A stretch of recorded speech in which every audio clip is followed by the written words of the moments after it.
Good morning, Buckeye Gordon. Hope your Friday morning's going well. I want to talk about the job I did when I was in the Army. It was the title was Field Operation Communication Technician. It sounded important, but um, there's nothing out on the outside that would get me a good job, and I was kind of coaxed into it by the recruiter. But anyhow, just a few things that happened when I was in the Army. We had school, Fort Leonard Wood, Missouri. That was about 6 weeks of school. We have 4 weeks of class time, a couple of weeks of, out on the pole orchard where you would climb the telephone poles, put wire up just like you would phone line, except the wire itself was like no bigger than speaker wires. And we would learn how to hook them up to a switchboard, how to work the switchboard, hook them up to radios, um, and how to operate radios without the wires. Um, After school, I went to Fort Stewart, Georgia, and I was attached to headquarters company. And whenever a line unit would go out, I would have to go. There was 5 or 6 of us. We had to go out with them. A line unit would be the guys that would go into combat, to war.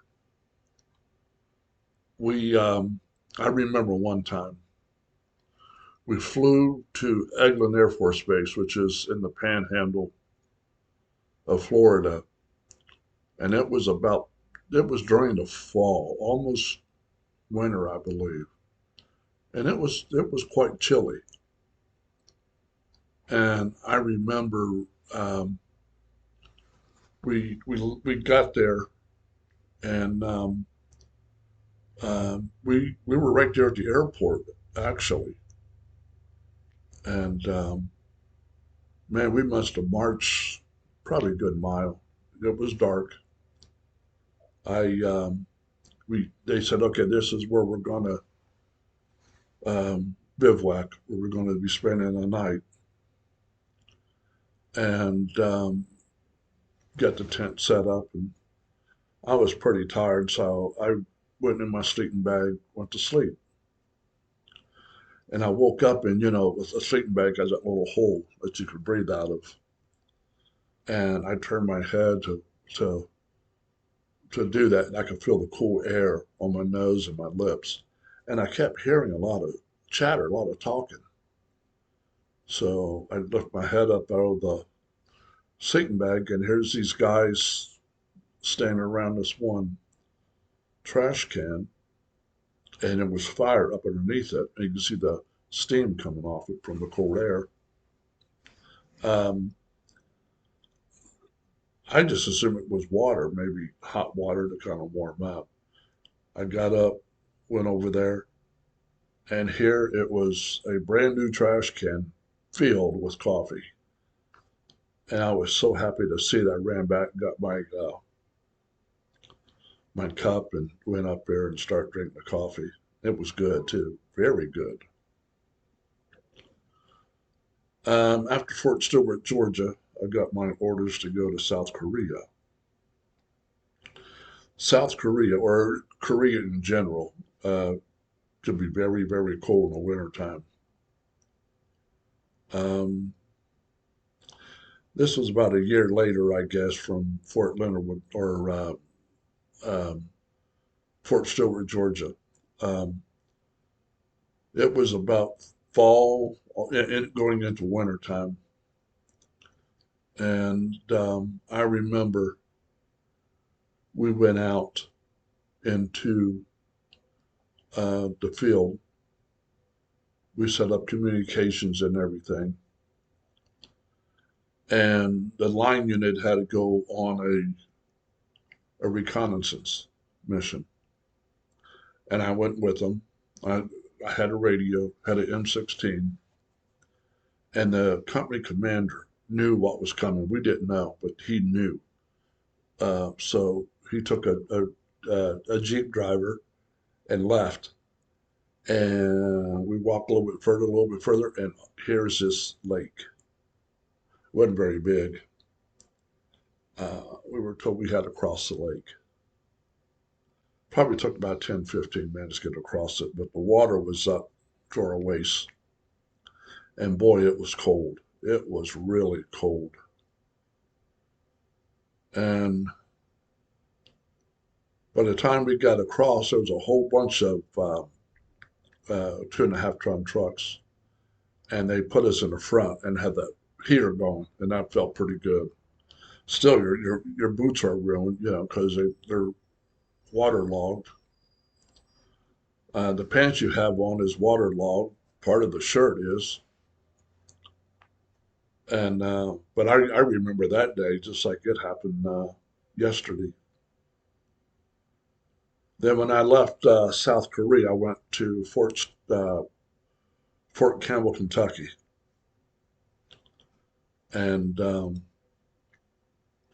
I think it was the 101st Airborne, either that or the 92nd. I don't know if it was Fort Campbell or North Carolina, but anyhow, um, I was attached to Airborne Post Headquarters Company, like always, and I went out with them. Um, the Rangers they all jumped out. That's how they got out there. They just jumped out of airplanes.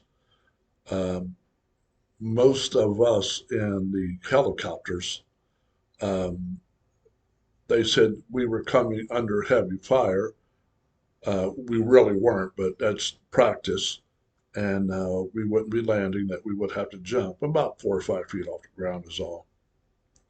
Now, in uh, reality, if you were to go to war, what would happen is you would have helicopter gunships and missiles spray in that area pretty good to either kill the enemy or have them retreat, and then you can go in. But just for practices purposes, they said we were under heavy small arms fire and we would be jumping. So the helicopters hovered about 3 or 4 feet off the ground, and we jumped out and ran and took cover. And I remember when I was at Fort Stewart, Georgia. Now they were out for a long time. They would go out for a month, and I only had like 6 months to go left in the army. But anyhow, we went out, and we would stay a month, and it was very wooded area that we were at. Um, some of the people that had to talk, they were too far away from each other, so they sent me and two other guys into another helicopter, and we flew about halfway point between the two and touched down, took our gear off, the helicopter left, and we did relay. So we would set up this big antenna, and we would relay the message from point A to point B, point B to point A. And we were out there for a good 3 or 4 days, and all we had were C rations. And that's really all you ate back then when you were in the field were C rations. And man, I was so glad when those few days were up and they came and got us. For a while there, like your last day, you're waiting. All your gear is packed and stowed away, and you're just waiting on a helicopter. I'm thinking, man, maybe they forgot us. But sure enough, in the distance, you could see a helicopter coming. And I was, yay! But that was very exciting. Uh, I would have to say the most exciting time of my life um, was in the military. Not my first marriage or my two children, but there was nothing like it. And I want to encourage, if there's any young people listening, please consider enlisting in the, enlisting in the military. You're going to love it. And, you know, the pros outweigh the cons after you get out. You get very good health care for next to nothing. So I want to thank you very much for listening to me. I've got 603 subscribers. And if you haven't subscribed yet, I encourage you to do so. If you would, please like this video. When you like my videos, it pushes out, YouTube will push it out to more people, more people. So like this video and subscribe, and we will see you on the next one. Have a wonderful Friday.